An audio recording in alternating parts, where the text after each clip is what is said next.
Chez nous, à la boulangerie, on n'utilise que 4 sortes de farine. La farine de blé, la farine de seigle, la farine de petit épeautre, qui n'est pas du blé, et la farine de sarrasin. Les farines de blé, elles sont moulues de 3 manières différentes. Tout le monde connaît la farine blanche pour les baguettes, la farine 80 pour les pains bis, et la farine complète qui est vraiment pour le pain complet, uniquement pour cet usage. Et autrement, les autres farines qu'on utilise, donc la farine de seigle, la farine de petit épeautre et la farine de sarrasin, sont des farines qui sont broyées telles queues et qui ne sont pas blanchies après le broyage. Donc voici le levain qui nous sert pour toutes nos fabrications. C'est lui qui va permettre à la pâte de lever et qui va donner toute sa saveur et tout son goût à la pâte, et donc au pain. Ce levain, on l'entretient toute l'année, on le nourrit tous les jours, et c'est simplement en le repétrissant tous les jours avec de l'eau et de la farine.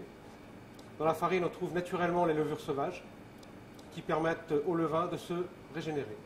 Suivant la quantité et la qualité du levain qu'on incorpore dans la pâte, donc c'est ce levain qui va donner toute la saveur au pain. Et suivant les dosages qu'on va faire du levain, on va y apporter de la douceur, de l'acidité et donc une certaine qualité et différentes qualités de pain. Dans le travail, on utilise la mécanisation au minimum, comme par exemple pour le pétrin, on va pétrir tout le temps avec des vitesses relativement lentes pour ne pas altérer les pâtes et donc conserver à la fermentation ses qualités optimales.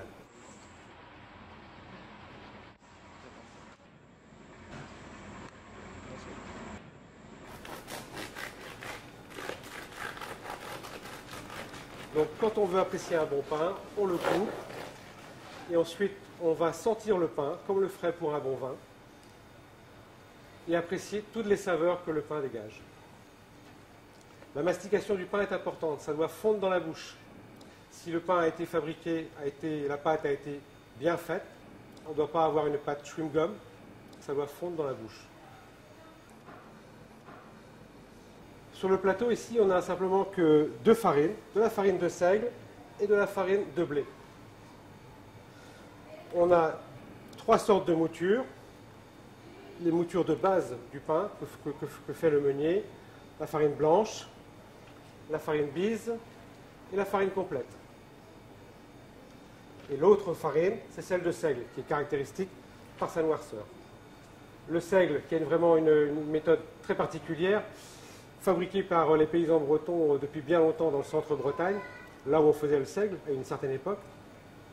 Et la méthode consistait à mettre autant d'eau que de farine, donc à donner une pâte très molle. La pâte était faite avec une eau bouillante, donc qui lui donne vraiment une caractéristique de fabrication qui est difficile en fait à mettre en œuvre, mais qui, bien maîtrisée, donne une saveur incomparable.